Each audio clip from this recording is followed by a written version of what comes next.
दिवसाला किती सिगरेट पितोय म्हणजे सिगरेटचं ऍडिक्शन आहे. ही फार थिन लाईन आहे. स्मोकिंग मध्ये ना जनरली इरिटेशन खूप वाढतं, मूड स्विंग्स खूप व्हायला लागतात, कामामध्ये फोकस नाही होत. तर याच्यात मोठा ट्रिगर म्हणजे आजकालचं लोकांचं झालंय फोमो, फिअर ऑफ अच्छा. Missing out. या लोक ग्रुपमध्ये सगळे करतायत, मग आपल्याला करायला लागेल, नाही तर मग ते आपल्याला बाहेर काढतील.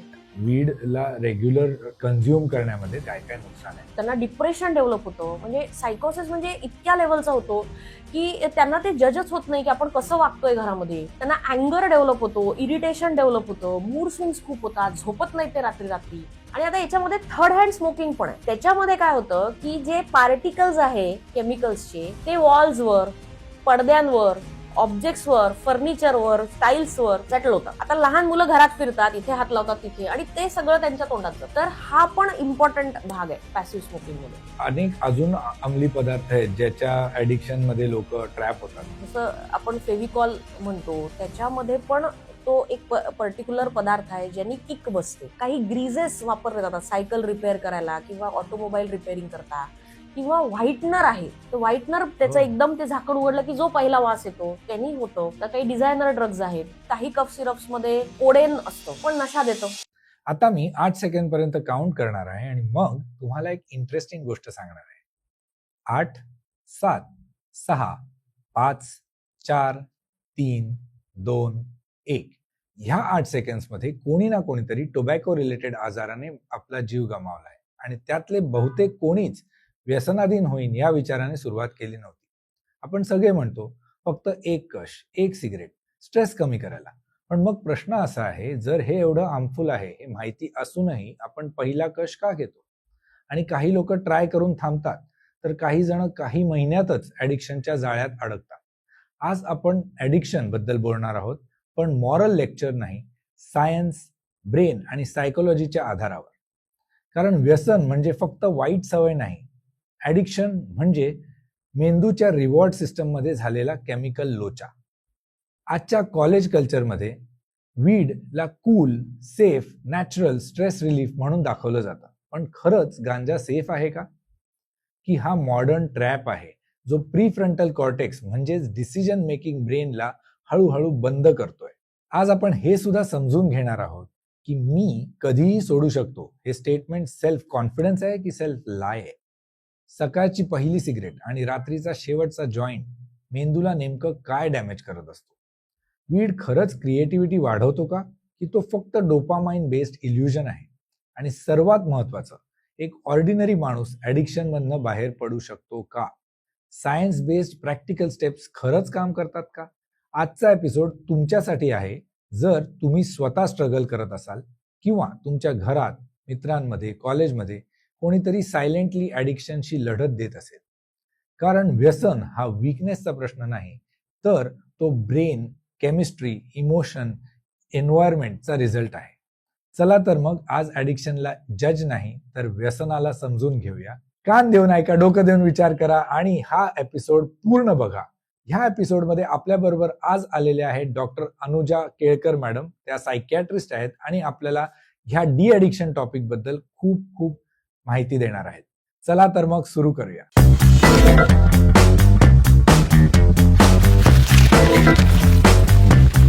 नमस्कार मॅडम, रिकाम चॅट्स मध्ये तुमचं खूप खूप स्वागत. नमस्कार. आणि आजच्या चर्चेसाठी मी खूप एक्साइटेड आहे, कारण की मी स्वतः 15 वर्ष स्मोकर होतो आणि आता 2 वर्षापासून क्विट केलंय. So I am excited to understand की व्यसनमुक्ती कशी होऊ शकते. सगळ्यात पहिला प्रश्न, व्यसन म्हणजे नेमकं काय? व्यसन म्हणजे आपण ज्याला ऍडिक्शन म्हणतो. तर ऍडिक्शनचे काही क्रायटेरिया आहेत म्हणजे व्यसनाचे. जनरली आपण म्हणतो की मला हे करायला आवडतं, मला ह्याची सवय आहे. पण सवय आणि ऍडिक्शन म्हणजे व्यसन यात फार थिन लाईन आहे.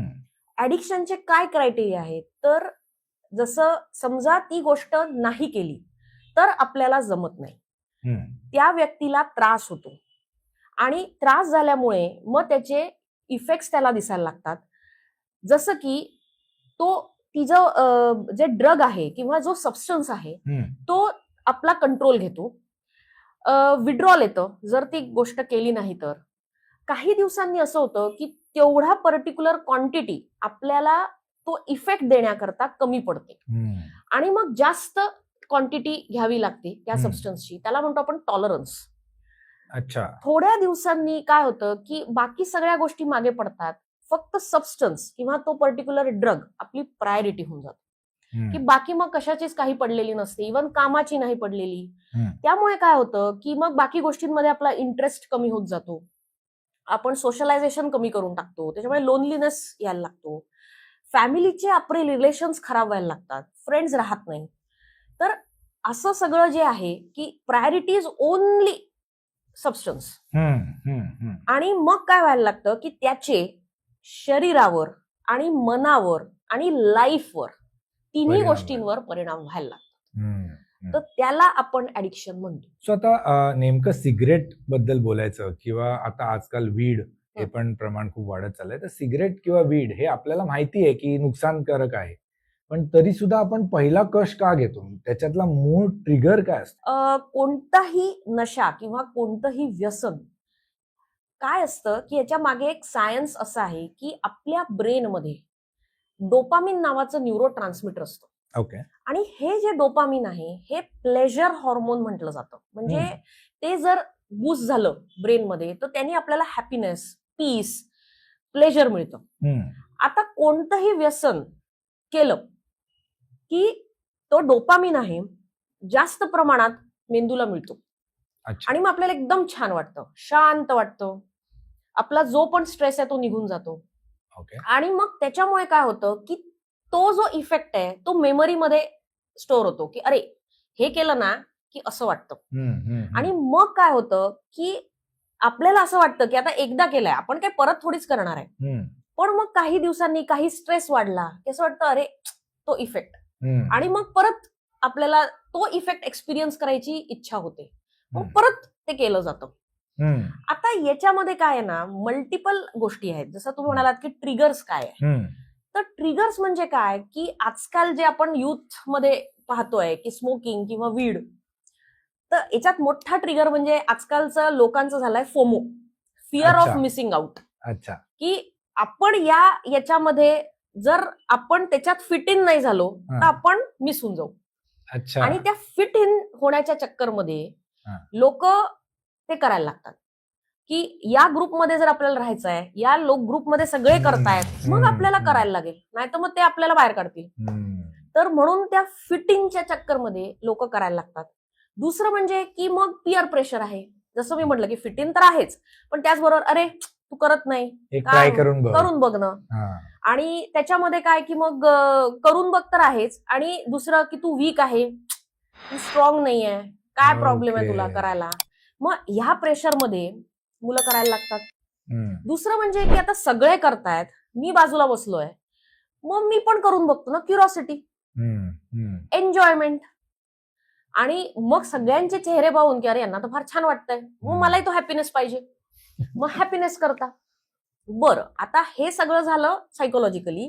दुसरं सायकोलॉजी अशी आहे की काही मुलांना, आता आपण पाहतो की न्यूक्लिअर फॅमिली आहे किंवा प्रेशर्स खूप आहेत, कॉम्पिटिटिव्ह वर्ल्ड आहे, जेलसी खूप आहे, आणि या सगळ्या याच्यामध्ये ना जो सपोर्ट पाहिजे, जी सपोर्ट सिस्टीम पाहिजे ती नसते. घरी नाही, बाहेरही नाही. कारण पहिले कसं आहे, फ्रेंड्स म्हणजे एक छान सपोर्ट सिस्टीम असायची, आता ते पण नाही फार लोकांना राहिलं. त्याच्यात ती जेलसी, कंपॅरिझन आलेलं आहे, त्याच्यामुळे तो सपोर्ट सिस्टीम नाहीये. मग काय होतं, मुलं लोनलीनेस कडे जातात, एन्झायटी मध्ये जातात, स्ट्रेस मध्ये जातात, कारण बोलायला कुठेच जागा नसते, घरी बोलता येत नाही, बाहेर बोलता येत नाही. मग त्याच्यामुळे काय होतं की ते अंडरलाईंग कुठेतरी डिप्रेशन, एन्झायटी हे फेस करायला लागतात, एक्सपिरियन्स करायला लागतात. मग आता हे आपल्याला रिलीव्ह करायला काय करायचं, हा स्ट्रेस तर होतोय, घरी बोलता येत नाही, कारण मेंटल हेल्थ रिलेटेड घरचे म्हणतात अरे तू काय फालतूपणा करतोय, काही झालेलं नाही तुला. तर मग याच्यामुळे काय होतं की मुलं घरी पण बोलत नाही, मग आपले ट्रीटमेंट ते शोधतात. मग आपली ट्रीटमेंट शोधणं म्हणजे काय, तर आता याच्याकडे वळणं, कारण तो एक्सपिरियन्स जो एकदा घेतलेला आहे त्याची परत अगेन मेमरी आहे, मग आपण परत करून बघू, त्यांनी छान वाटतंय, आणि मग रिपीट ती सायकल सुरू होते. तर असे काही ट्रिगर्स आहेत की ज्याच्यामध्ये ती व्यक्ती त्याच्याकडे ओढली जाते, ते थांबायचं कुठे हे कळतच नाही. ओके. आता मगाशी तुम्ही म्हटलात की कोणतंही व्यसन हे डोपामाइन रिलीज हम्म. करतं आणि त्यामुळे आपल्याला बरं वाटतं हम्म, आणि म्हणून ते व्यसनामध्ये रूपांतर होत जातं. बरोबर. तर कोणतंही व्यसन म्हणजे सिगरेट असू दे, हम्म. ड्रिंक असू दे, एनी कोणतंही ऍडिक्शन. कोणतंही addiction gives you experience of pleasure.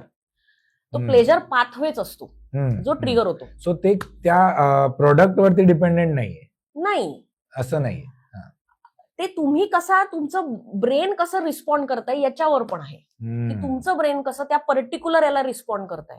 कारण काही लोकांना अल्कोहोल जमतं, बरोबर, काही लोकांना नाही आवडत, काही लोकांना स्मोकिंग आवडतं, काही लोकांना अल्कोहोल नाही आवडत, स्मोकिंग आवडतं. बरोबर. असं प्रत्येकाचा आपला आपला वेगवेगळं आहे. ब्रेनचा रिस्पॉन्स आहे. ओके. आता नवीन जनरेशन मध्ये असं खूप कॉमनली ऐकण्यात येतं की वीड हे इंडियामध्ये नॅचरल आणि सेफ आहे. तर हे खरं आहे की हा नुसता एक ट्रॅप आहे? आता याच्यात असं आहे ना की नॅचरल का म्हटलं जातं, कारण वीड हे कॅनॅबिस सटायवा म्हणून प्लांट आहे. बरोबर, तर तिथून येतं आणि आपल्यामध्ये अशी सायकोलॉजी आहे की नॅचरल म्हणजे सेफ. चांगलं आहे. तर त्याच्यामुळे नॅचरल आहे, काही केमिकल नाहीये त्याच्यामध्ये. राईट. बरं, दुसरं असं आहे की नॉर्मलाइज खूप झालंय आजकाल वीड, तर त्याच्यामुळे सगळेच करतायत, काही प्रॉब्लेम नाही. तिसरं म्हणजे असं आहे की अल्कोहोलशी कम्पेअर केलं तर अल्कोहोलचा जो इतिहास आहे तो खूप वर्षांचा आहे. त्याचे बरोबर. इफेक्ट्स लिव्हरवर नोन आहेत. बरोबर, स्टडीड आहे. हा, हा. आणि अरे हा हा हा एक्सपायर झाला का झाला, हा त्याचं लिव्हर खराब होतं, दारू पित होता, तर त्याचं एक नोन सगळं माहितीये. पण वीडचं आजकाल असं झालंय ना की नोन माहिती नाहीये की याचे मानसिकतेवर परिणाम आहे, मेंदूवर परिणाम आहे किंवा शरीरावर परिणाम आहे, हे तेवढं अजून लोकांमध्ये आलेलं नाहीये. आता याच्यात इतकं म्हणजे हास्यास्पद गोष्ट अशी आहे की मध्ये एक मुलगा आला, त्याला मी विचारलं तू का घेतोस वीड, तर तो म्हणतो की अरे काही प्रॉब्लेम नाहीये वीड घेण्यामध्ये, महादेवाचा प्रसाद आहे तो. मी म्हंटल कसं काय, नाही म्हणे गांजा तर ठीक आहे ना म्हणे, काही प्रॉब्लेम नाही, माझ्या मित्रांनी सांगितलंय म्हणे की गांजा महादेवाचा प्रसाद आहे, घेतला तर एकदम सेफ आहे. तर असं ते कन्व्हिनियंटली आपल्याला जसं पाहिजे तसं ते बरोबर सेफ आणि अनसेफ, हेल्दी अनहेल्दी लोक करून घेतात. बरं, मार्केटिंग आहे वरतून, जोरदार मार्केटिंग आहे सगळ्याच या बाबतीत, कारण लोकांमध्ये आता तेच झालंय ना की सगळं छान आहे. मार्केटिंग वर्ड बाय माउथ आहे, कारण की आता आपण टीव्हीवर तर ऍड नाही बघत वीडची. बरोबर, राईट. सो हे वर्ड बाय माउथच पसरत आहे. हा, म्हणजे तेच ना की ग्रुप्स मध्ये केलं जातं, ह्या ग्रुपमध्ये करतात, ह्या ग्रुपमध्ये करतात, ठीक आहे, इट्स ओके, नॉर्मलाइज. कूल समजलं. हा, कूल. तू नाही करत म्हणजे तू कूल नाही. एक्झॅक्टली. तर त्याच्यामुळे लोकांना त्याचं माहित नाहीये, ती मॅच्युरिटी नाहीये की कुठे की काय चांगलं आहे काय वाईट आहे, त्याची मॅच्युरिटी नाहीये. सो त्याच्याबद्दलचा जो त्याचे नुकसान आहे त्याचा अवेअरनेस स्प्रेड होणं जास्ती गरजेचं आहे. राईट. सो आता हे अवेअरनेस स्प्रेड करण्याच्या दृष्टीने सगळ्यात पहिले म्हणजे त्याचे काय नुकसान आहेत, वीडला रेग्युलरली कन्झ्युम करण्यामध्ये त्याच्यामध्ये काय काय नुकसान आहे, सगळ्यात पहिला प्रश्न. आणि हे लिगल आहे का इंडियामध्ये? तर आता वीड जसं मी म्हटलं की ते डोपामिन वाढवतं. आता कसं आहे ना की जर तुम्ही रेग्युलर घेता, म्हणजे काही काही मुलांचं तर दर तासा 2-2 तासांनी त्यांना वीड लागतं, इतकं फ्लडिंग आहे डोपामिनचं, आणि ते नाही केलं तर त्यांना ते जमत नाही, तर त्यांना ते इरिटेशन व्हायला लागतं, त्यांचा फोकस जातो, त्यांना ते अनइझी व्हायला लागतं, तर हे त्यांचं विड्रॉल येतं.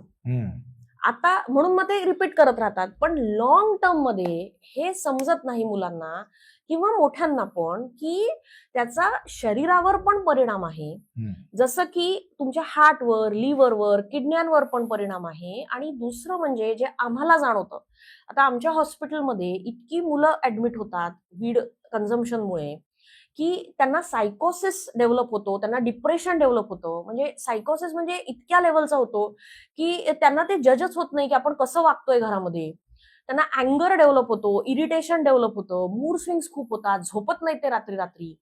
आणि कसं असतं की अभ्यासाच्या प्रिटेक्स्ट अंडर तिने अभ्यास करतोय मुलगा, त्यामुळे आई वडिलांच्याही लक्षात येत नाही की अरे हे, त्यांना असं वाटतं ठीक आहे टीनेजर आहे, ठीक आहे आता थोडा यंग होतोय म्हणून तो चिडचिड करतोय. पण हळूहळू याचं प्रमाण वाढत चाललंय आणि हे 8-8 वर्षापासून मुलं करतायत, हे लोकांना कळतच नाही. आणि मग त्याच्यामुळे सायकोसिस आणि ते हॅल्युसिनेशन्स डेव्हलप होत आहेत, म्हणजे त्यांना आवाज येतात, कुठेतरी बोलतंय असं वाटतं. तर हे सायकोलॉजिकल लॉंग टर्म इफेक्ट्स जे आहेत ना ते फारच खराब आहेत. सो हे जे सायकोलॉजिकल लॉंग टर्म इफेक्ट्स आहेत, जसं तुम्ही म्हटलात की चिडचिड होणं, हम्म. डिप्रेशन येणं, सायकोसिस डेव्हलप हम्म. होणं, हे वीड मुळे होत आहेत की वीडचं विड्रॉल सिम्पटम म्हणून होत आहेत? नाही, हे वीड रेग्युलर केल्यामुळे होत आहेत. अच्छा, विड्रॉल कसं आहे की विड्रॉल मध्ये जनरली हे होत नाही. ओके. झालं तरी तेवढ्या प्रमाणात होत नाही, पण Okay. हे रिपिटेटिव्ह झाल्यामुळे काय होतं की काही ब्रेनचे पार्ट्स आहेत तर ते ब्रेन अल्टर व्हायला लागतं. जे ऍक्च्युअली जर नॉर्मल जे नॅचरल स्ट्रक्चर आहे तेच अल्टर व्हायला लागतं. नेटवर्क पॅटर्न्स अल्टर व्हायला लागतात ब्रेनचे. हम्म. तर त्याच्यामुळे काय आहे, जे आपले म्हणजे कसं आहे बघा, ब्रेन मध्ये ना वेगवेगळे एरियाज आहेत हम्म. आणि प्रत्येक एरियाला काही काम असाइन केलंय. बरोबर. आता मी जसं बोलली डोपामिनचे पाथवेज आहेत. वेगवेगळ्या एरियामध्ये डोपामिन जातं आणि हम्म. ज्या ज्या एरियामध्ये जातं त्या एरियामध्ये त्याचे फंक्शन्सला ते मदत करतं. आता काही एरियामध्ये जजमेंट आहे, डिसिजन मेकिंग आहे, काही एरियामध्ये बिहेवियर आहे. हम्म. तर आता या सगळ्या याच्यामध्ये जर अल्टर व्हायला लागलं पॅटर्न्स किंवा नेटवर्क्स, तर मग प्रॉब्लेम सुरू होतो.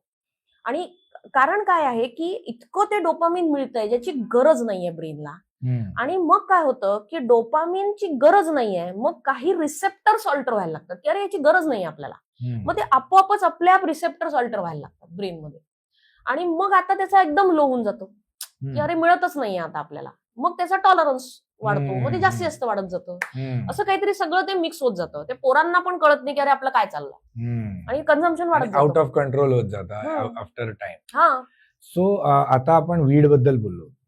आजकाल सोशल मीडियावर भरपूर मार्केटिंग चालतं हेम्प बद्दल. ओके, आता हेम्प असं म्हटलं जातं की it's cousin of weed. Okay, so नेमकं हेम्प काय असतं आणि त्याचे खरंच काही बेनिफिट्स आहेत का आपल्याला? कारण की ते मेडिसिनली प्रमोट केलं जातं.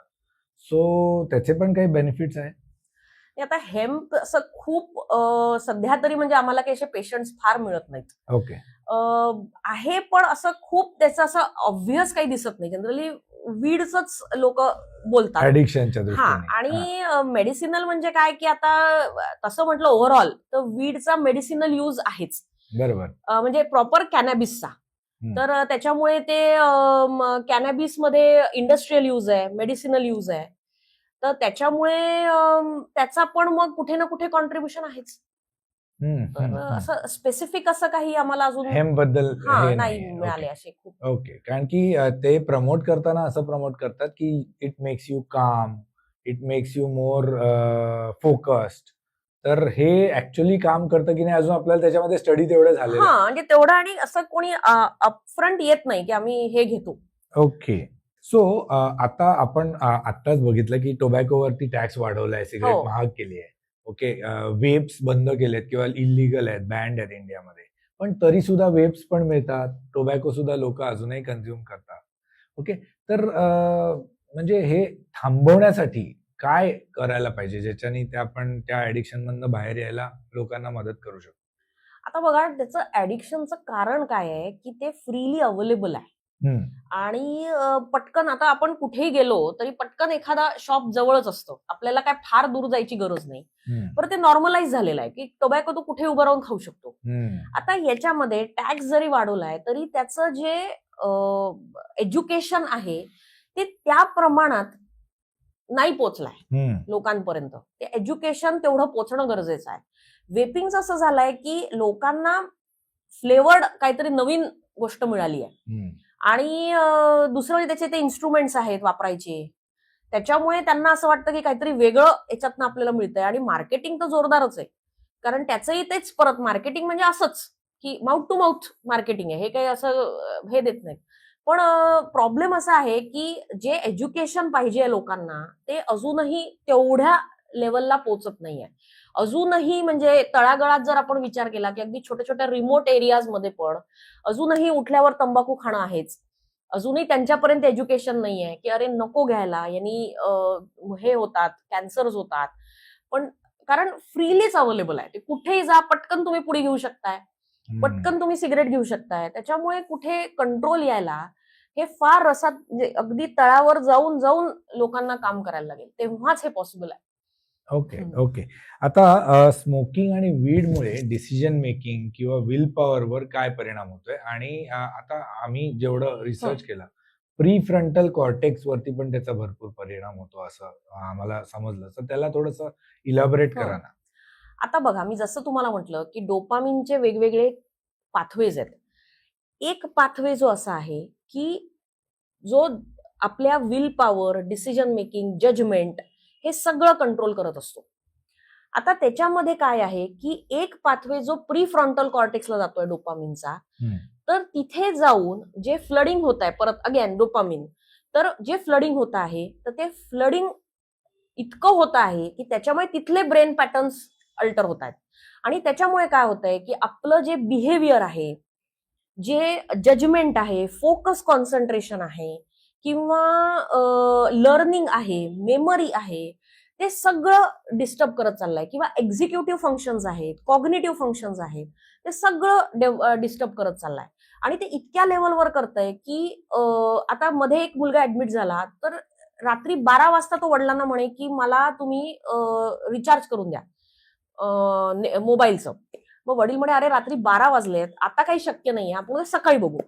तर तो इतका व्हायलेंट झाला, त्यांनी डायरेक्ट गळा पकडला वडिलांचा की आत्ता करता की नाही. मग तेवढ्यात आई आणि भाऊंनी इंटरव्ह्यू केलं, तेवढ्यापुरती त्यांनी सोडलं. पण आता मग काय करायचं, पाहिजे तर आहे. मग तो इतका व्हायलेंट झाला की त्याने सगळं घरात फोडफाड करून टाकली, काचा फोडल्या, सगळं दार काढून टाकलं जोरात ओढून. तो इतका व्हायलेंट की त्याला तो अँगरच कंट्रोल नाही झाला. तर ते इमोशन्स तुमचे कंट्रोल होत नाही, तुम्हाला जजमेंट येत नाही की आपण काय वागतोय, किंवा तुम्हाला म्हणजे इमोशनल तुमचा कंट्रोल नाही, बिहेव्हिअरल कंट्रोल नाही. तर मग शेवटी रात्री त्याला 3 वाजता ऍडमिट करावं लागलं. इतकं म्हणजे पोलिसच म्हणाले की नाही तुम्ही घेऊन जायला, हा आता कंट्रोलच्या बाहेर गेलाय. तर इतकं ते डॅमेज होतो. तर त्याच्यामुळे प्री फ्रंटल कॉर्टेक्स इज, म्हणजे ओव्हरऑल सगळंच ब्रेन इम्पॉर्टंट आहे, पण हे जे फंक्शन्स आहेत प्री फ्रंटल कॉर्टेक्सचे, तर ते सगळे डिस्टर्ब होत जातात. आणि त्याच्यामुळे मग हा प्रॉब्लेम येतो. आता मी किती मित्रांना माझ्या जेव्हा कधी सांगतो किंवा विचारतो की अरे तू आता कधी सोडणार आहेस सिगरेट, मी कधीही सोडू शकतो, हे कॉमनली सांगितलं जातं. तर हे खरं आहे की हा सेल्फ लाय आहे? काय असतं ना की त्याच्यात अगेन सायकोलॉजी अशी आहे की प्रत्येक माणसाचे डिफेन्स असतात स्वतःबद्दलचे.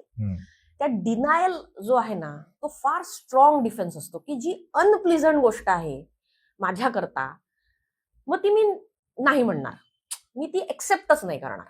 कारण सोडणं ही माझ्याकरता अनप्लेझंट आहे. मग मी एक्सेप्ट जर केली तर मला ऍक्शन घेणं आलं, ऍक्शन घ्यायचं म्हणजे ते एक्झिक्यूट करणं आलं. पण त्याच्यापेक्षा डिनायच करू आपण की असं काहीच नाहीये आणि आय एम परफेक्टली फाईन.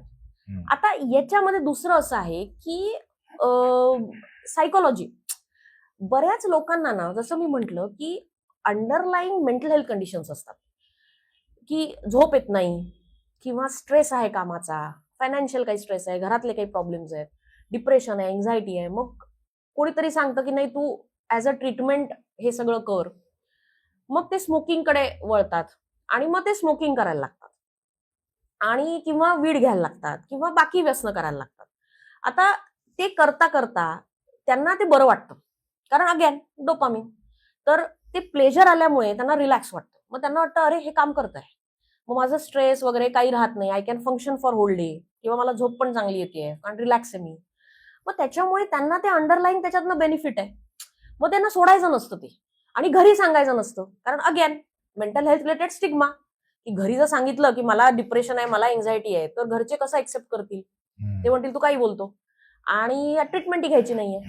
तर मग आता हे सेल्फ ट्रीटमेंट आहे की त्यांनी मला बरं वाटतंय आणि आय एम मॅनेजिंग. तर त्याच्यामुळे तिसरं म्हणजे की नॉर्मलाइज झालाय ना पिणं किंवा स्मोकिंग, किंवा हे नॉर्मलाइज होऊन गेलाय. त्यात काय म्हणजे तर त्याच्यात काय मोठं असं, ठीक आहे ना, मी करतो, मी थोड्या वेळ करतो, पण त्यांना हे समजत नाही, कारण अगेन जजमेंट हल्ली आहे. त्याच्यामुळे हे समजत नाही की अरे आपण खूप करतोय, आपल्याला लाईफ डिस्टर्ब करतोय, त्याच्या मागे आपले मूड्स, बिहेवियर्स डिस्टर्ब होत आहेत. म्हणजे घरातले सांगतायत की तू खूप चिडचिड करतोय, तू रात्री झोपत नाहीयेस, तरी त्यांना असं वाटतं नाही मला काही प्रॉब्लेम नाही, माझं छान चाललंय, कारण जजमेंटच गेलाय ते करून करून. त्याच्यामुळे त्यांना असं वाटतं की नाही एव्हरीथिंग इज फाईन. बरं, याच्यामध्ये अजून एक भाग आहे जेनेटिक्स, की तुमचं जेनेटिकली जे कॉम्पोजिशन आहे बॉडीचं, ते तुमच्या पूर्वजांकडून आलाय. जर त्यांच्या जेनेटिक कॉम्पोजिशन मध्ये जर ऍडिक्शन असेल तर पुढे ते येतं. अच्छा. हो. म्हणजे बऱ्याच लोकांना आम्ही ही हिस्ट्री विचारतो की घरी कोणी दारू पितं का, किंवा घरी कोणी स्मोकिंग करतं का, तर बऱ्याच ठिकाणी हो आमचे काका करतात, किंवा हो म्हणजे भाऊ मोठा करतो, किंवा वडीलच करतात, किंवा आजोबा करायचे. आणि असं काही जरुरी नाहीये की वडिलांनी दारू प्यायली तर मुलांनी दारूच प्यायली पाहिजे, हम्म. असं पण काही जरुरी नाहीये. कोणत्याही प्रकारचं ऍडिक्शन. कोणतंही प्रकारचं ऍडिक्शन, मग ते गॅमलिंग पण असो. तर असंही आम्ही म्हणजे आढळलंय की घरी ऍडिक्शन हा भाग आहे, पण मग वीड आणि हे नाहीये अल्कोहोल, पण गॅमलिंग आहे. तर असं वेगवेगळ्या प्रकारचं पण ऍडिक्शन दिसून येतं. आता याच्यामुळे काय झालंय, आणि मुद्दा अजून एक असा आहे की जर आता जसं मी म्हटलं की स्टिग्मा जो अटॅच आहे ना ट्रीटमेंट बाबतीत, की सायकॅट्रिस्ट कडे जायचं मग मी वीक आहे. आता जर याच्यातनं बाहेर निघायचंय मला ऍडिक्शन मधनं, तर मग मला एक्सेप्ट करावं लागेल आणि मला सायकॅट्रिस्ट कडे जावं लागेल. मग सायकॅट्रिस्ट कडे मी कसा जाऊ, मला काही गरज नाही सायकॅट्रिस्टची. मग ते, आणि अजून एक इम्पॉर्टंट म्हणजे की माझा कंट्रोल सगळ्या सिच्युएशनवरचा जाईल. कारण मी आता जो कंट्रोल ठेवलाय सगळ्या गोष्टींवर, की माझ्या मेंटल हेल्थवर, माझ्या ओव्हरऑल फंक्शनिंगवर, डे टू डे लाईफवर, की ह्याच्यावर मी तरतोय, तर तो माझा चालला जाईल. तर त्यांनी एक ती भीती वाटते कंट्रोल, लॉस ऑफ कंट्रोलची. त्याच्यामुळे एक्सेप्टन्सच बऱ्याच लोकांना येत नाही या बाबतीत. म्हणजे ऑब्व्हियस असतं ते, पण एक्सेप्ट नाही करत. आता भरपूर लोक सुरुवात करतात तेव्हा 1-2 सिगरेट दिवसाला याच्यावरनं सुरुवात करतात, आणि ते हळूहळू 10 सिगरेट 20 सिगरेट वरती जातात. आता त्याचं नेमकं कारण काय, आणि त्याला कंट्रोल करता येणं का शक्य होत नाही भरपूर वेळा? तर आता कसं आहे ना, की स्मोकिंग जे आहे ते जनरली असं लोक धरतात की दॅट रिलीव्ज माय स्ट्रेस, पण ऍक्च्युअली स्मोकिंग फक्त शॉर्ट टर्म काम करतं.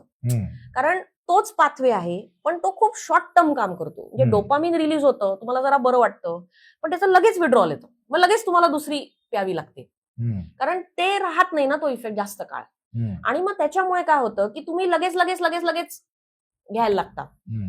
अजून याच्यामध्ये असं आहे की तुमचा स्ट्रेस फक्त मेंटेन होतोय, तो कमी नाही होत आहे, फक्त मेंटेन होत आहे. म्हणजे तुम्हाला ते किल्ला लढवायला फक्त मदत होतीये त्याच्यामध्ये, तुम्ही त्याच्यातनं काही बाहेर नाही पडत आहे. पण ते तात्पुरतं जरी असलं तरी लोकांना वाटतं ठीक आहे, बरं वाटतंय ना मला, म्हणून ते तात्पुरतं. त्याचा विड्रॉल्स फास्ट असल्यामुळे तुम्हाला जास्तची गरज पडत जाते थोड्या दिवसांनी, की त्या तेवढ्या क्वांटिटीवर होत नाही, त्याला म्हणतात टॉलरन्स. आता याच्यामध्ये अजून एक भाग असा आहे की स्मोकिंगनी तुमचं काही स्ट्रेस हॉर्मोन्स रिलीज होतात, जसं कॉर्टिझॉल आहे. कॉर्टिझॉल इज स्ट्रेस हॉर्मोन, आणि तो ना काय होतं स्मोकिंगमुळे तो जास्त प्रमाणात रिलीज होतो. आता ते जास्त प्रमाणात रिलीज झाल्यामुळे बॉडीला असे सिग्नल्स मिळतात की something is wrong, your body is under attack. अच्छा. हा, आणि त्याच्यामुळे काय होतं, मग फ्लाईट आणि फाईट रिस्पॉन्स ऍक्टिव्हेट होतो, आणि मग त्याच्यामुळे तुमचा अलर्टनेस वाढतो. मग सारखी जर बॉडी अलर्ट राहते तो स्ट्रेस वाढणारच, कारण इतकं अलर्टनेस पण नाही झेपत ना, रिलॅक्स व्हायला पाहिजे ना बॉडी, की ठीक आहे, पण तो अलर्टनेसच खूप वाढून जातो. कारण कंटिन्युअस बॉडीला हे सिग्नल जातात ब्रेनला, your body is under attack, your body is under attack, आणि something you have to do, either fight or run, flight. पण ते काही होत नाही, कारण व्हर्च्युअल आहे ना हे सगळं, ऍक्च्युअल होतच नाहीये काही. सो आपण असं म्हणूया की ऍक्च्युअली ट्रिगर आहे समजा स्ट्रेस झाला म्हणून मी सिगरेट स्मोक करतो. सिगरेट स्मोक केल्यावर मला असं वाटतं की मला रिलॅक्सेशन मिळेल, ते काही काळासाठी काही मिनिटांसाठी मिळतं सुद्धा, बरोबर, पण त्याच्यानंतर तो फ्लाईट मोड मध्ये जातो, अजून तो स्ट्रेस वाढवतोय, कमी नाही होत आहे. Okay okay.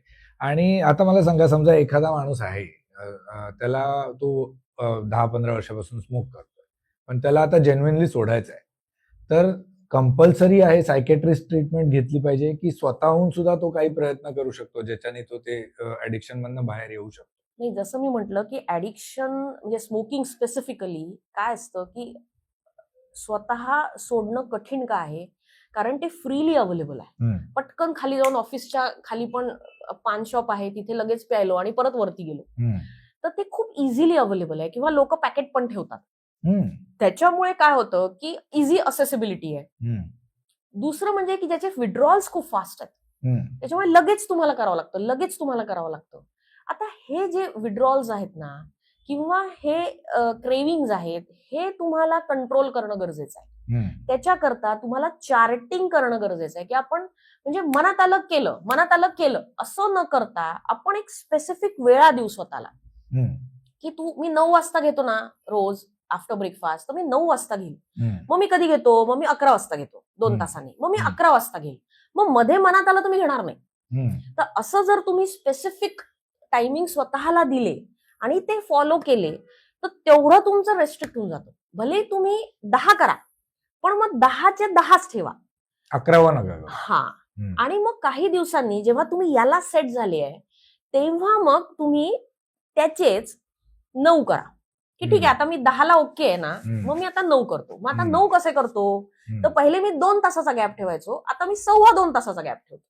मी करेल. आणि you have to dodge your brain थोडक्यात. कारण काय होतं ना, जर तुम्ही म्हटलं आता मी स्मोकिंग नाही करणार, मग नाही म्हटल्यावर मग ब्रेन अजून तुम्हाला कंपल्सिव्ह देतो, की नाही असं कसं, मला तर गरज आहे, कर. मग त्याच्यापेक्षा तुम्ही डॉज करा, की okay I do it after 15 minutes, I go after half an hour. म्हणजे मग तेवढंच ब्रेन काय होतं, क्वाइट होतं. आणि ब्रेन क्वाइट होतं, की ठीक आहे हा करणार आहे, थोड्या वेळाने करणार आहे, जस्ट डॉज. तर असं करत करत मग तुम्हाला ते सोडता येतं. ओके. आता स्मोकिंग च्या सवयीबद्दल मी असं सांगू शकतो की त्या धुराचं पण एक हे असतं की धूर सोडतोय ह्याबद्दलचं पण एक ऍडिक्शन असतं. म्हणजे त्याच्याने खरंच काय होतंय नाही होतंय माहिती नाही, पण त्या धूर सोडायची आता सवय झाली. ते सोडल्यावर मला छान वाटतं. हे पण आहे, असं पण आहे. हो, असं पण आहे. आणि दुसरं म्हणजे की नुसतं मी या ऍक्शन करतोय यांनी पण आहे. म्हणजे मी 1-2 माझेच पेशंट्स आहे की ज्यांना म्हणलं तुम्ही पॅच लावा, तुमचं डोपामिन तर मिळेल ना तुम्हाला आणि तुमचं स्मोकिंग कमी होईल, तरी ते स्मोक करायचंय. मग ते म्हणे नाही मॅडम, मला तो जो इफेक्ट आहे ना, की हातात मी घेऊन बसलोय आणि मी स्मोक करतोय, तो इफेक्ट मला पाहिजे, त्याची मला सवय, मला ते मिळतंय का नाही मिळत ते तो वेगळा भाग आहे. तर आणि धुराची पण येस, की त्याचं पण, की आता ते काय होतं ना, की ऍडिक्शन इज ऑल्सो कंपल्सिव्ह. ते कंपल्सिव्ह होऊन जातं की करायलाच लागेल. ब्रेन केवढ्या छोट्या छोट्या गोष्टी रेजिस्टर करतं, की मी हे करतोय, ही सवय पण ब्रेनने रेजिस्टर केली, आता ती सवय पण सुटत नाही. एक्झॅक्टली. राईट. तर आणि ते सगळं कंपल्सिव्ह, की म्हणजे आता मी ब्रेकफास्ट नंतर करणार, जेवणानंतर करणार, वॉशरूमला जायचंय करणार, तर ते सगळं कंपल्सिव्ह कनेक्शन होऊन जातात. आणि नाही केलं तर मग ब्रेन ऐकत नाही, कारण ते करून दिलेलं आहे सगळं पॅटर्न्स. राईट. सो आता तुम्ही मगाशी म्हटलात की तुम्ही 10 वेळ डिसाईड करा आणि मग त्याप्रमाणे त्याच वेळेला करा. सो भरपूर वेळा लोकांचं असं असतं की सकाळी मी उठल्याबरोबर मला एक सिगरेट लागते, नाही तर मग मला सकाळचे विधी नाही होत. ओके.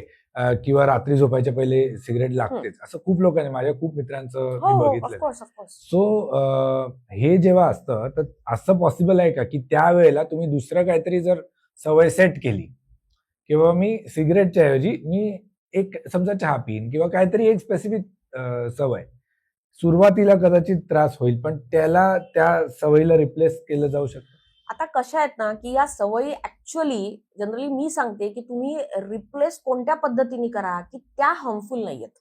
बरोबर आहे. कारण आता हे जर तुम्ही चहाचं बोललात ना, तर आता माझ्याकडे असा पण एक पेशंट आहे की त्यांनी काय केलं, चहाला ऍडिक्ट झाला, की त्यांनी ते हे कमी करून टाकलं, पण मग दर अर्ध्या तासाने चहा पितो किंवा तो हे एरेटेड ड्रिंक्स घेतो की ज्याच्यात जास्त शुगर आहे, कारण आफ्टर ऑल परत तेच आलं की डोपामिन.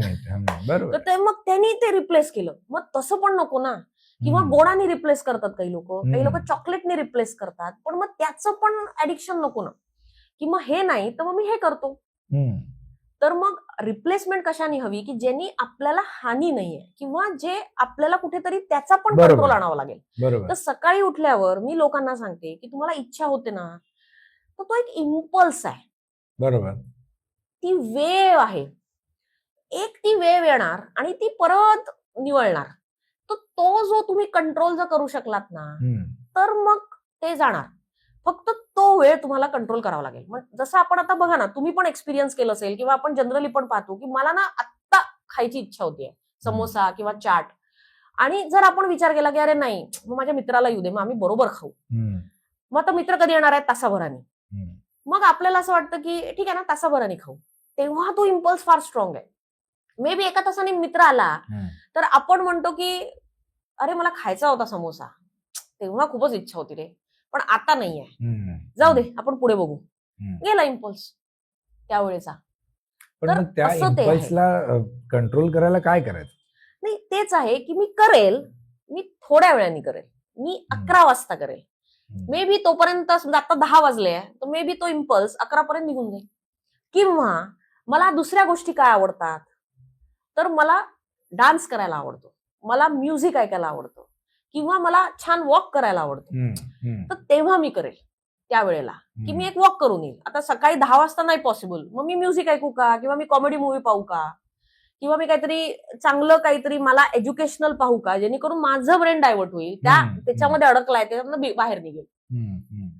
आणि याच्यामध्ये जनरली मी काय म्हणते की म्हणजे माझं हे मत आहे की एकदम सकाळी उठल्या उठल्या जेव्हा तुम्हाला दिवस स्टार्ट करायचा आहे आणि तुम्हाला 10 सिगरेटचं जर ऍडिक्शन आहे ना, तर मी त्यांना चार्टिंग करून देते की सकाळची घ्या, कारण तो पहिलाच आहे, तो एकदम जाणार नाही तुमचा, कारण तुम्हाला दिवस सुरू करायचा असतो. नंतरच्या possibly Wien you are in work तर ते तुम्ही मॅनेज करू शकता.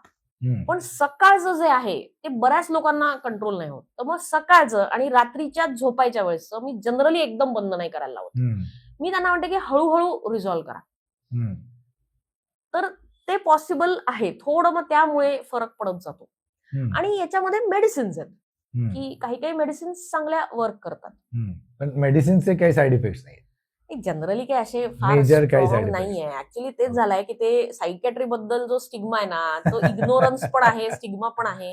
राईट. त्याच्यामुळे ते फार असं हे होऊन गेलंय की नाही, मेडिसिन सायकॅट्रीच्या घेतल्या की मग तो मेंदूवर परिणाम होतो, मग तुमच्या लाईफवर त्याचा इफेक्ट येतो. Right. असं काहीच नाहीये. राईट. किंवा ते झोपवून ठेवतात दिवसभर. राईट. आता आमच्याकडे पण इतके लोक येतात, म्हणजे इव्हन प्रोफेशनल्स आहेत, हो, हो, डॉक्टर्स आहेत, हो. इंजिनियर्स आहेत, ऍडव्होकेट्स आहेत, बरोबर. एमएनसी मध्ये काम करणारे लोक आहेत, आम्हालाही माहिती आहे, स्टुडंट सुद्धा आहेत, की आम्हाला माहिती की यांना जो फंक्शन करायचंय तर झोपून कसे राहणार. बरोबर बरोबर. तर आम्ही तसेच ऍडजस्ट करून देतो जेणेकरून Right. त्यांना दिवसभर काही त्रास होणार नाही आणि झोप रात्रीचीच होईल.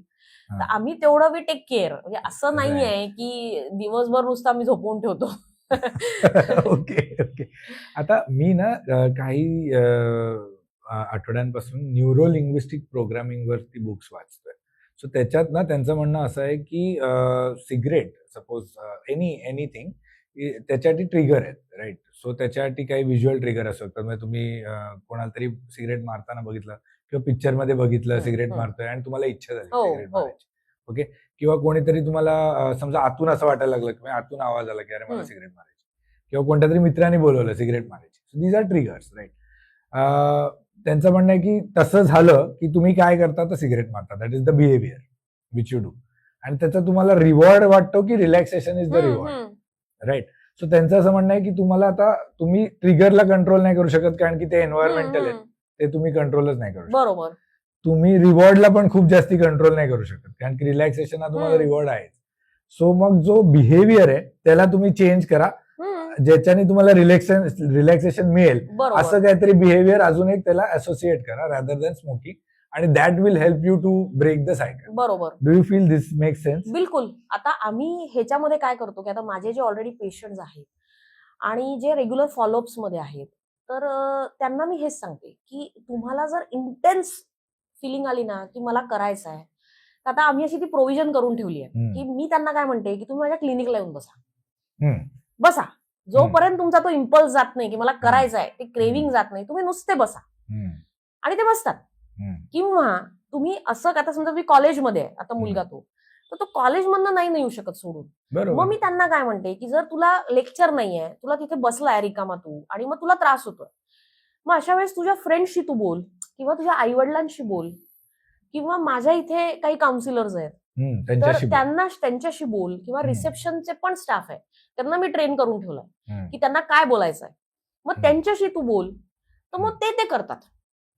किंवा आता त्याच्यामध्ये आमचं हॉस्पिटल सुद्धा आहे की आता काही मला असं माहितीये की एकदमच डेडली आहे यांचं बिहेवियर, की ते करणार.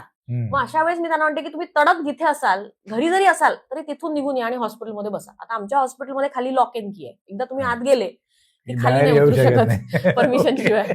तर मग मी त्यांना म्हणते की तुम्ही बसा. मग ते जरा शांत झाले की त्यांना असं वाटतात, मग ते करतात मेसेज, किंवा आमचे तिथले डॉक्टर्स आहेत ज्युनियर, त्यांना सांगतात नाही आता ठीक वाटतंय आम्ही जातो घरी, जातात. ओके. तर असं पण आम्ही ते थोडंसं त्या हिशोबाने करतो. राईट. आणि पर्सन टू पर्सन सुद्धा हा जो प्रवास आहे डी ॲडिक्शनचा, हा व्हेरी होऊ शकतो. म्हणजे काही लोकांना तुम्ही जसं म्हणलात, की 10च्या 9 करा, 9च्या 8 करा, असं करून सोडता येऊ शकतं. काही लोकं, नाही मी आज ठरवलं हो, सोडायची आणि हो. सोडून दिलं. सोडून देतात. करतात हां. ना. आता ज्यांना मध्येच माझा एक पेशंट हं. की तो ऍक्च्युअली घेतोय डिप्रेशनची ट्रीटमेंट, मग त्याला हार्ट अटॅक आला. अच्छा. तर ही वॉज स्मोकर. व्यवस्थित क्रॉनिक चेन स्मोकर होता तो. हं.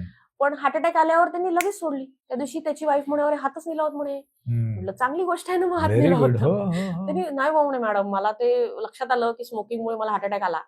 सोडतात ना. Right, right, sudden right. तुमचं बिहेवियर एखादी गोष्ट चेंज करू शकते. बरोबर. त्याला ती भीती बसली की नाही करणार मी. ते सोडतात. राईट. किंवा आता काही लोक आहेत ज्यांचं मी जसं म्हटलं की काही मुलांना मी म्हणते की आम्हाला ते व्हायलेंट होतात, मग त्यांना ऍडमिट करायला लागतं किंवा त्यांना भास व्हायला लागतात, त्यांना आवाज यायला लागतात. तर या सिच्युएशन मध्ये त्यांना आम्ही व्यवस्थित नॉर्मलाइज करतो, स्टेबल करतो आणि मग त्यांना सांगतो. त्यांना काही त्यांचेच व्हिडिओज दाखवतो की तू हं. कसा करत होतास. हं. त्याचे आईवडीलच काढून ठेवतात आणि आम्ही पण नाही अच्छा. काढत. कारण ओके. ते आईवडिलांना दाखवायचं असतं ना की अरे तू बरोबर कसा आहे. करत होता किंवा बरोबर. त्यांना ते त्या स्टेजला पण दाखवतात की अरे तू असा करतोयस, पण त्या स्टेजला त्यांना समजत नाही की ते काय करतायत.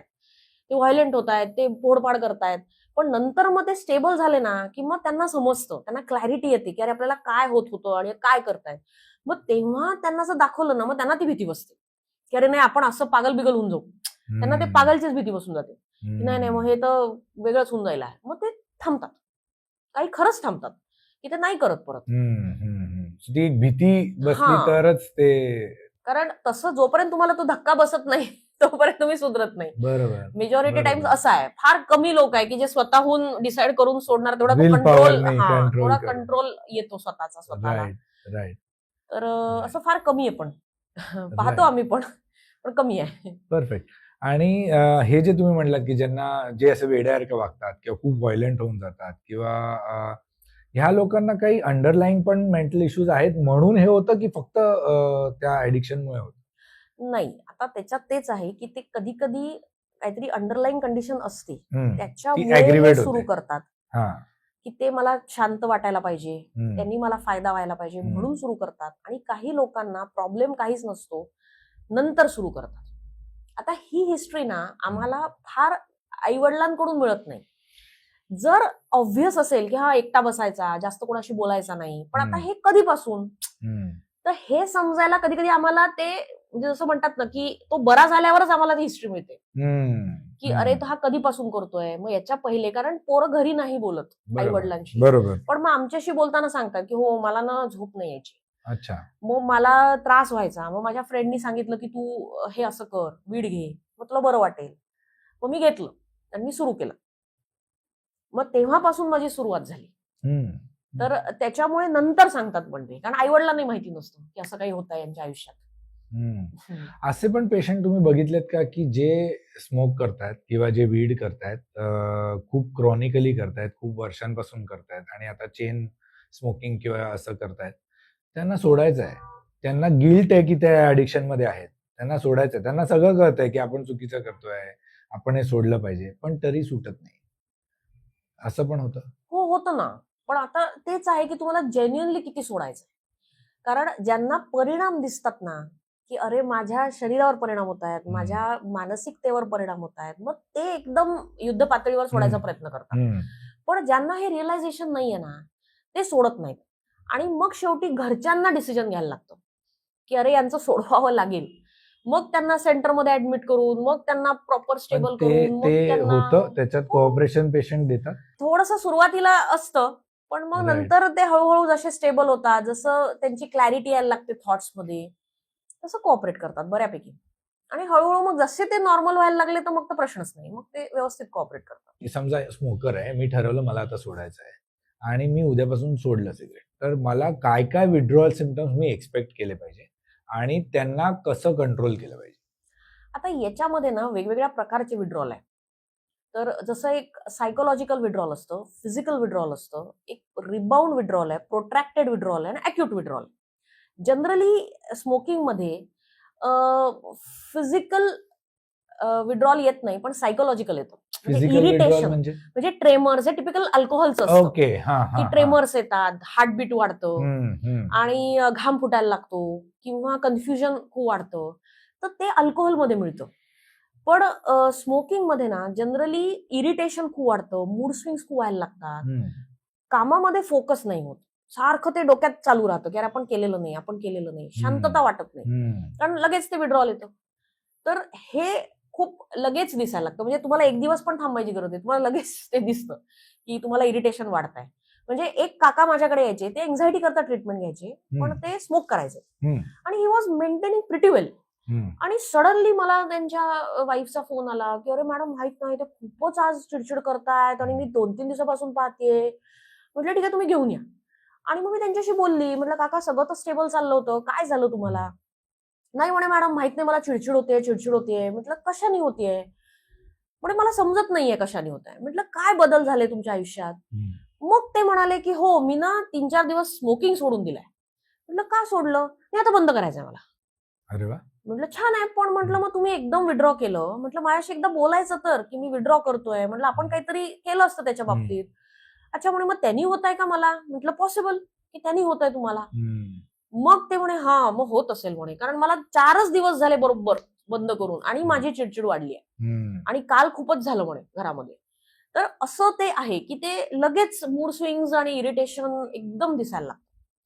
सो एखाद्याने ठरवलं की मला on my on smoking addiction मधनं बाहेर यायचंय, तर त्याच्यासाठी त्याला माहितीये की समजा आता त्याला चिडचिड होणार आहे किंवा इरिटेशन होणार आहे, तर ह्याच्यामध्ये फॅमिली सपोर्ट किती इम्पॉर्टंट आहे?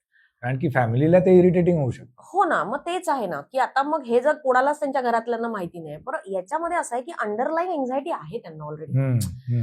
तर हा पॉइंट पण कन्सिडर करायला पाहिजे. जनरली काय होतं की नॉर्मल असेल तर मग एक वेळ ठीक आहे की बाकी काही प्रॉब्लेम नाही आहेत आणि फक्त बंद करतोय, तर मग एक वेळ ठीक आहे. तरी सुद्धा घरी कम्युनिकेट करायला पाहिजे so that you get a favourable environment. Communicate करायला पाहिजे, एक्झॅक्टली, कारण यू आर डिक्लेअरिंग आणि जेव्हा तुम्ही डिक्लेअर करता then you stick to it generally, कारण यू आर आन्सरेबल. तुमची वाईफ म्हणेल किंवा तुमचा मुलगा म्हणेल की अरे तू तर म्हणाला होता बंद करतो, बरोबर आहे, मग तू आता बंद नाही केलाय, मग त्याच्यामुळे उलट तुम्ही डिक्लेअर करायला पाहिजे की मी ना बंद करणार आहे.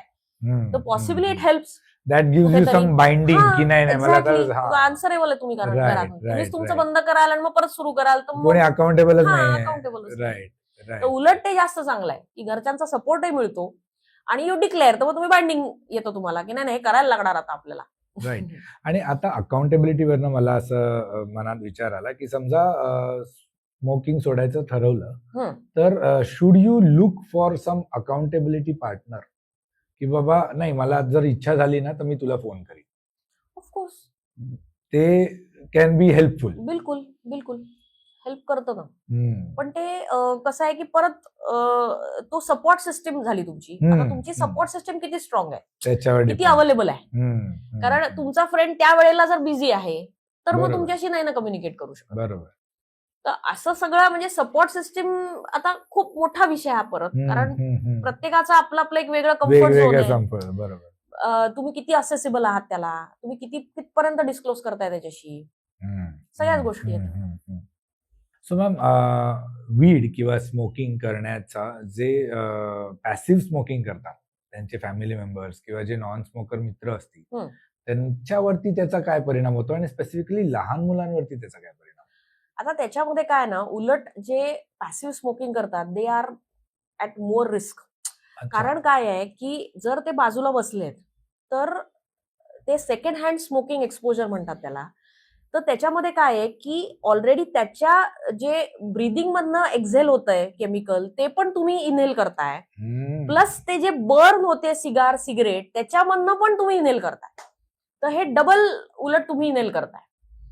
ओके. आणि त्याच्यामुळे काय आहे की आता हार्टवर तर प्रॉब्लेम आहेच, रेस्पिरेटरीवर सगळ्यात मॅक्सिमम आहे की तुमचं रेस्पिरेटरी डिफिकल्टी येते किंवा ब्रीदिंग डिफिकल्टी येते, अस्थमा, बाकी ॲलर्जिक इन्फेक्शन्स जास्त होतात.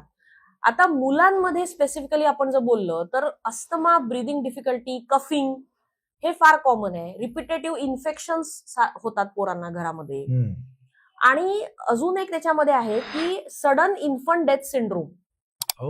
ते पण 1 वर्षाच्या खाली जनरली ना लक्षातच येत नाही की सडन मूल गेलं घरातलं, का गेलं काहीच झालेलं नाही.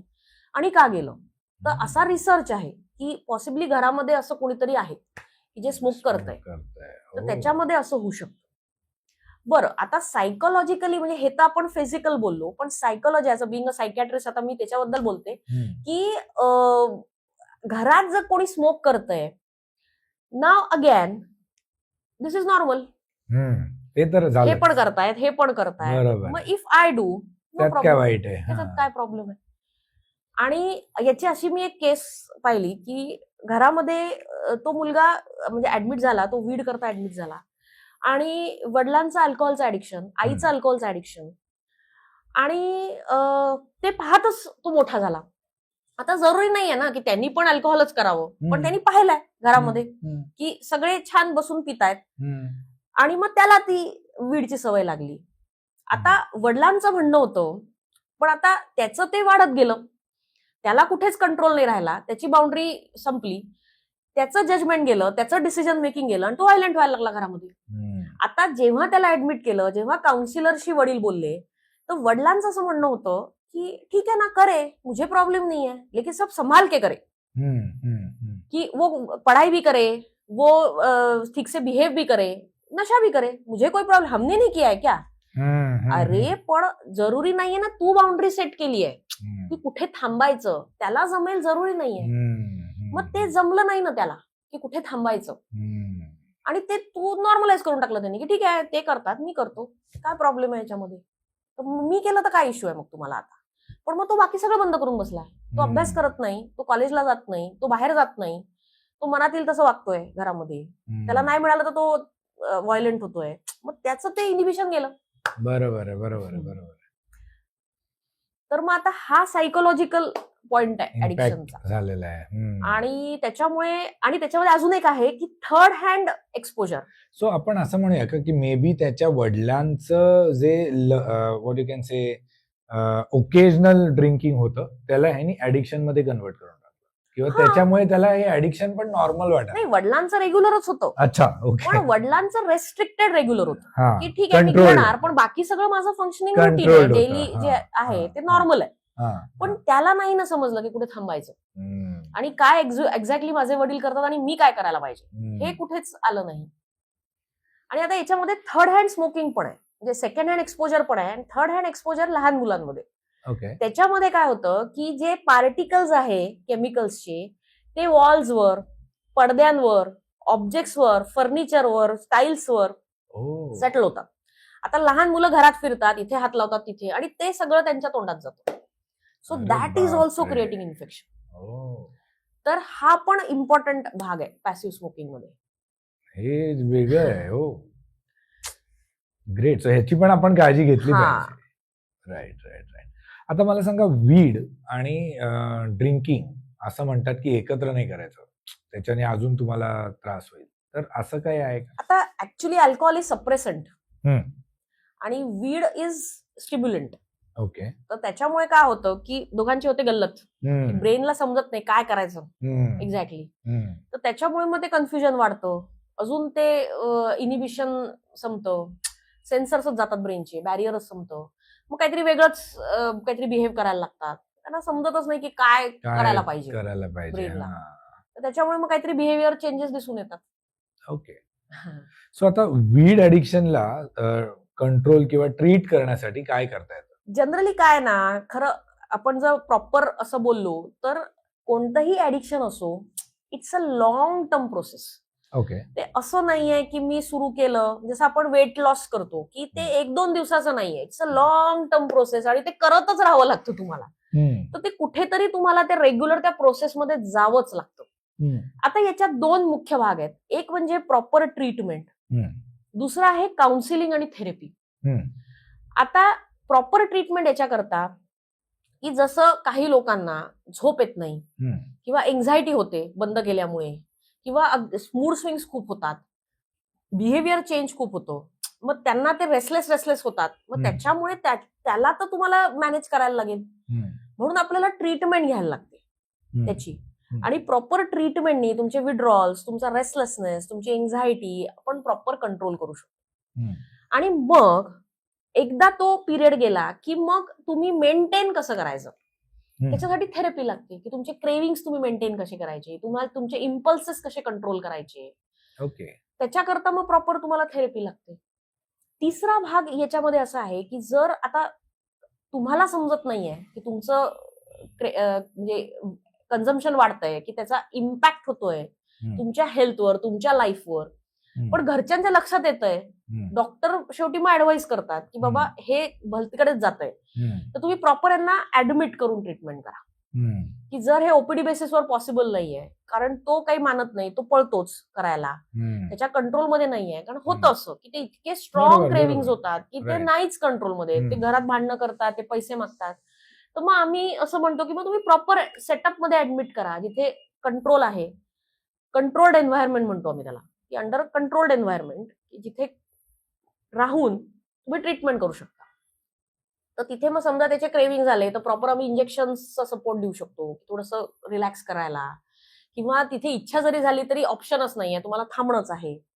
आता याच्यामध्ये काय झालंय ना की प्रॉपर सेटअप इम्पॉर्टंट आहे. बऱ्याच ठिकाणी काय होतं ना की ऍडमिट करून देतात, ते कोणतं तरी रिहॅब सेंटर असतं आणि त्या रिहॅब सेंटरला प्रॉपर सायकॅट्रिस्ट अटॅच नसतात किंवा मेंटल हेल्थ प्रोफेशनल्स नाही, काउन्सिलर्स नाही, किंवा तिथे प्रॉपर ट्रीटमेंट पण होत नाही. आणि मग काय होतं की ते तिथे 6 महिने डम केल्यासारखे राहतात, 6 महिन्यातनं बाहेर येतात आणि मग काहीच उपयोग नाही. आणि मग परत ते जाऊन पितात दारू किंवा ते नशा करतात. मग रिलेटिव्ह म्हणतात अरे याचा तर काहीच उपयोग नाही. अरे पण मग तुम्ही ट्रीटमेंटच नाही केली आहे, जे ऍक्च्युअली ट्रीटमेंट पाहिजे आहे ती केलीच नाही गेलीये. ते फक्त डम केलं तुम्ही जाऊन. तुम्हाला असं वाटलं की तुम्ही ठेवलं ना, मग झालं, आता त्याची विल पॉवर वाढली थोडक्यात आणि झाला, आता तो बाहेर आला. पण तो पहिले जाऊन, म्हणजे मी असे काही काही पाहिलेत की ते उतरल्या घरात जात नाही, पहिले ते जाऊन नशा करतात. असे पण मी पाहिलेत की मीच माझ्याचकडे लोक आले की डॉक्टर आम्ही 6 महिने ठेवलं, वर्षभर ठेवलं आणि त्या लोकल मधनं हा माणूस उतरला आणि पहिले दारू प्यायला गेला. अहो म्हटलं तो स्वतः सांगतो की डॉक्टर मला झोप येत नाही, तिथे मी कसा तरी राहिलो कारण तिथे ऑप्शनच नव्हतं माझ्याकडे, पण मी आता बाहेर आलोय, मला जर झोप येणार नाही तर मी कसं मॅनेज करू, टिपिकल सांगतात. तर मग ते तिथे काहीच उपयोग होत नाही. त्यामुळे व्यवस्थित ऑथेंटिक सेंटरमध्ये, सेटअपमध्ये ठेवणं गरजेचं आहे की जिथे प्रॉपर सायकॅट्रिस्ट आहे, जे काय अंडरलाईंग, जसं मी म्हटलं की मेंटल हेल्थ कंडिशन आहे, त्यांचे काही ट्रॉमाज आहेत, काही सप्रेस्ड इमोशन्स आहेत, काही लहानपणाचा अब्यूज आहे, तर हे सगळं प्रोसेस होणं गरजेचं आहे. जोपर्यंत ते प्रोसेस होणार नाही तोपर्यंत ते संपणारच नाही, ते चालूच राहणार. जोपर्यंत त्यांना रिअलाइज होत नाही की अरे हे थांबवावं लागेल. पण हे कधी रिअलाइज होणार, जेव्हा त्यांना क्लॅरिटी येणार, विचारांची क्लॅरिटी कधी येणार, जेव्हा ह्याच्यातनं ते पहिले बंद करून बाहेर पडणार. हे बंदच जर केलं नाही त्यांना क्लॅरिटीच येणार नाही. तर हे सगळं प्रॉपर एक टेक्निकल गोष्टी आहेत. तर या गोष्टींना किती वेळ लागू शकतो साधारण?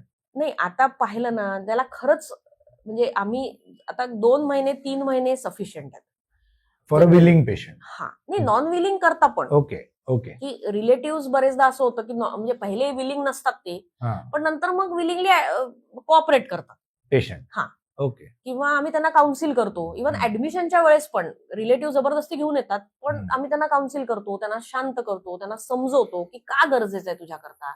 काही काही लोक म्हणतात ठीक आहे आम्ही ट्राय देऊ, तर तयार होतात. काही काही फार कमी असे असतात की नॉन विलिंग असतात की नाहीच आम्हाला ऍडमिट व्हायचं. तर मग आता ते असं आहे की आम्ही जबरदस्ती नाही करू शकत. बरोबर. कारण जर त्यांची तयारी नाहीये तर आम्ही जबरदस्ती नाही करू शकत. राईट. सो मॅडम, आता आपण वीड किंवा गांजाबद्दल बोललो, तसेच अनेक अजून अंमली पदार्थ आहेत ज्याच्या ऍडिक्शन मध्ये लोक ट्रॅप होतात. सो असे कोणते अंमली पदार्थ आहेत ज्यांच्या ऍडिक्शन मध्ये लोक जास्त तर काही गम्स आहेत, जसं आपण फेविकॉल म्हणतो, तर ते जे स्टिकिंग करता आपण वापरतो त्याच्यामध्ये पण तो एक पर्टिक्युलर पदार्थ आहे ज्यांनी किक बसते. तर ते वास घेऊन करतात. किंवा काही ग्रीजेस वापरले जातात सायकल रिपेअर करायला किंवा ऑटोमोबाईल रिपेअरिंग करता, त्याच्यामध्ये काही पदार्थ असतात ज्यांनी किक बसते. किंवा व्हाईटनर आहे, तर व्हाईटनर याच्यावर घेऊन क्लोथवर, कापडावर, तर ते सुंगतात किंवा त्याचं एकदम ते झाकण उघडलं की जो पहिला वास येतो त्यांनी होतं. काही आता मोठे जे पार्टीज आहेत त्याच्यामध्ये कधी कधी पॉइझन्स पण, त्याचा पण नशा असतो की काही साप असतात त्याचा नशा असतो. तर असं वेगवेगळे खूप आहेत. की ज्याच्यामध्ये नशा मिळू शकतो. आता काही डिझायनर ड्रग्ज आहेत, त्याच्यामध्ये रेव पार्टीज मध्ये युज होतं. Right right. पण तर ते आपण म्हणूया की ते थोडे हायर क्लास लोकांचे, कारण की they are expensive, so not that commonly used. हो, युज्ड कन्झ्युम. तो पण एक पदार्थच आहे शेवटी. राईट. तर असं ते वेगवेगळे यूज आहेत त्याचे. आणि म्हणजे खूप आजकाल तर खूप मिळतात की व्हाईटनर्स आता जनरली भरपूर मिळतात आम्हाला पेशंट्स. व्हाईटनर ते खातात, सुंगतात. सुंगतात. हम्म. ओके. आणि आता कफ सिरप्स वगैरे पण तुम्ही मला हा, सांगाल कफ का? सिरप्सचं पण आहे ओके. की जनरली काही कफ सिरप्स मध्ये कोडेन असतं, तर ओके. ते पण नशा देतं. आता अच्छा. त्यात क्वांटिटी कमी असते, हा. पण काय होतं की त्या बाटल्या मग जास्त घ्यायच्या. म्हणजे अच्छा. एक तर फिमेल माझ्याकडे होती की ती डिप्रेशन करता ऍक्च्युली आली होती. हा. हसबंड घेऊन आला आणि हसबंड मार्केटिंगच्या जॉबवर असल्यामुळे तो फार घरी राहायचा नाही. हम्म. एकच मुलगा होता, तो 10-12 वर्षाचा, आणि तो त्याच्या याच्यात बिझी. तर घरात तसं कोणीच नाही. आणि सडनली नवऱ्याला एक दिवशी 25-30 बाटल्या मिळाल्या कफ सिरपच्या. तर मग त्यांनी तिला विचारलं, तर ती म्हणे मला खोकला येत होता म्हणून मग मी घेऊन आली. पण त्याला काहीतरी डाऊट आला. मग त्यांनी चौकशी केली, तर त्याच्या लक्षात आलं की अरे ही नशा करतेय त्याचा. आणि मग त्या फ्रेंड्सशी त्यांनी बोलणं केलं. मग ती फ्रेंड्स बोलली हो ही म्हणणं काहीतरी ते सारखं घेत असते, 3-4 बाटल्या मागवत असते बाहेरून. त्या माझ्या फ्रेंडला तिने सांगितलं. मग तो माझ्याकडे घेऊन आला. मग माझ्या लक्षात आलं की अरे तिला प्रॉपर डिप्रेशन आहे. ती फक्त ते रिलॅक्स व्हायला, झोप यायला म्हणून ती ते वापरत चाललीये. आणि ते तिला कळतच नाहीये की आपण हे कधी सुरू केलं आणि काय. आणि हे स्वतःहूनच सुरू करतात लोक. म्हणजे आता त्यांना माहितीये ना की म्हणजे कोणतेही झोप कफ येते. सिरप घेतलं की जरा बरं वाटतं. हा. मग ते हळूहळू त्याचं कन्झम्पशन वाढत वाढवत जातं. जातात. बरं, काही पेन किलर्स आहेत की त्याच्यामुळे पण नशा येतो. अच्छा. म्हणजे एक तर प्रॉपर, म्हणजे आता डॉक्टरच होती की हो. जी की तिला कुठून तरी ते मिळालं की पोट दुखतं, मग ही पर्टिक्युलर गोळी खायची. आणि मग ती गोळी खायला लागली, तर दिवसाला 8-8, 10-10 गोळ्या. तर मग ते तिला लक्षात आलं की अरे आता गोळ्यांनी पण मला फरक पडत नाहीये खूप वर्षांनी. आणि मग तिला कळलं की अरे नाही, आपण आता डॉक्टरकडे जायला पाहिजे. मग ती माझ्याकडे आली. पण ते इतकं स्ट्रॉंग तिला ऍडिक्शन झालेलं की ती म्हणायची की नाही मला काहीतरी तर खाव्याच लागतील, नाही तर माझा मूडच जातो, मी दिवसभर माझी एनर्जीच राहत नाही. तर असं मग आम्ही ते इतकं तिच्यावर वर्क केलं. पण एवढंच होतं की ती मोटिवेटेड होती, नाही मला सोडायचं आहे. कारण तिला इरिटेशन व्हायला लागलं होतं. मग ते मुलीवर इरिटेशन, मग तिला त्याची पण गिल्ट यायची, त्याचा अँगर असायचा. म्हणजे ते लूप आहे. तेव्हा तो इम्पल्स येतो, मला घ्यायची इच्छा झाली, मी घेतलं, मग त्याचा अँगर पण येतो, शेम येतं, गिल्ट येतं. मग परत ते शांत, मग परत तो इम्पल्स येतो की मला घ्यायचंय, मग ते घेतलं जातं. म्हणजे इट्स अ लूप. मग तिला तसं व्हायला लागलं होतं. पण हजबंड वॉज ऑल्सो डॉक्टर, त्याच्यामुळे दोघांनी ते बरोबर सपोर्ट करून एकमेकांना तिला ते बाहेर ती बऱ्यापैकी निघाली. तर त्याच्यामुळे आता ती बरीच क्लीन आहे की ती घेत नाही. सो मला आता एक इंटरेस्टिंग क्वेश्चन डोक्यात आला. सिगरेटचं ऍडिक्शन आहे असं आपण कधी म्हणू शकतो? जर आपण दिवसाला किती सिगरेट पितोय म्हणजे सिगरेटचं ऍडिक्शन आहे? नाही, आता तेच मी तुम्हाला सांगते की फार थिन लाईन आहे व्यसन आणि सवय. तर एक मी सिगरेट घेतो दिवसाला, मला छान वाटतं, नाही घेतलं तरी फरक नाही पडत, त्याची मला काही हानी नाहीये, घेतलं तरी फरक नाही पडत, की ठीक आहे मी तेवढा एन्जॉय करतो आणि तिथे संपलं. मग ती सवय आहे. पण जर त्याचा तुम्हाला क्रेविंग्स होत आहेत की नाही मला राहवतच नाहीये, मला घ्यावंच लागतंय आणि मला नाही घेतलं तर जमत नाहीये, देन इट्स टुवर्ड्स ऍडिक्शन, की ते व्यसनाकडे जात आहे. म्हणजे असं सुद्धा असेल की एक सिगरेट तरी मला कंपल्सरी लागतेच, तरी it is an addiction. Of course, की कंपल्सरी लागतेच आहे दिवसाला, ते थांबत नाहीये ना. म्हणजे एक गमतीचा भाग, म्हणजे गमत म्हणून नाही पण एक वेगळा हटके एक गोष्ट अशी की माझ्याकडे एक पेशंट आहे, he is coming for sleep. पण त्याचं असं आहे की मला एवढी एक्सरसाइज करावीच लागते दिवसाला, नाही केलं तर मला जमत नाही, मला चिडचिड होते. तर he gets up at 3 o'clock आणि गेट्स रेडी ऍट 4 o'clock आणि तोच जातो. तो पाऊस असो काही असो तोच जातो आणि तो 3 तास रन करून येतो. त्याच्याशिवाय तो म्हणतो मला नाही तर दिवसभर असं गिल्ट राहते, मला असं वाटतं की मी काहीतरी विसरलोय दिवसाला, माझी चिडचिड होत राहते दिवसभर, माझं लक्ष लागत नाही कामामध्ये, तर मला ते करावंच लागतं. पण मग म्हणजे आता ही कंपल्शन. चांगली सवय आहे की वाईट सवय? आता तेच आहे ना, की तुम्हाला त्याचा त्रास होतोय, हां, मग ते ऍडिक्शन आहे.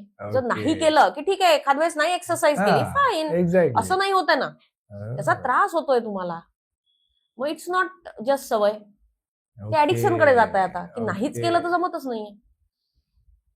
सो कोणतीही ऍक्टिव्हिटी जी तुम्हाला हम्म, ऑब्सेसिव्हली करायला हम्म. लागते किंवा केल्याशिवाय तुम्ही नाही होत राहू नाहीये. शकत, तर that can be it's called as an towards addiction. Addiction. आणि अगेन ऍडिक्शन आणि ऑब्सेशन, कंपल्शन हे पण फार थिन लाईन आहे. की ते कारण सगळं परत तोच, की ब्रेन एरियाज ते जे कंट्रोल करणारे आहे ते जवळजवळच आहेत सगळे, किंवा एकच आहेत. तर त्याच्यामुळे सगळं ते एकमेकांमध्ये गुंतागुंतीच आहे. ग्रेट. खूप मजा आली. छान झाली चर्चा. खूप मला पण शिकायला मिळालं. Thank you very much doctor. आणि Thank you. पुढे आपण अजून असेच पॉडकास्ट करत राहू असं माझी इच्छा आहे. बिलकुल. तुम्हालाही पॉडकास्ट आवडला असेल तर प्लीज पॉडकास्टला लाईक करायला विसरू नका. तुमचे कोणी असे मित्र असतील ज्यांना ॲडिक्शन आहे कोणत्या गोष्टीचं, तर प्लीज खालती त्यांना टॅग करा किंवा त्यांना हा पॉडकास्ट नक्की शेअर करा सो दॅट त्यांना ह्याच्याने हेल्प मिळेल. Thank you very much. आम्ही असे खूप इंटरेस्टिंग पॉडकास्ट घेऊन येत असतो, तर बघत राहा रिकाम चॅट्स.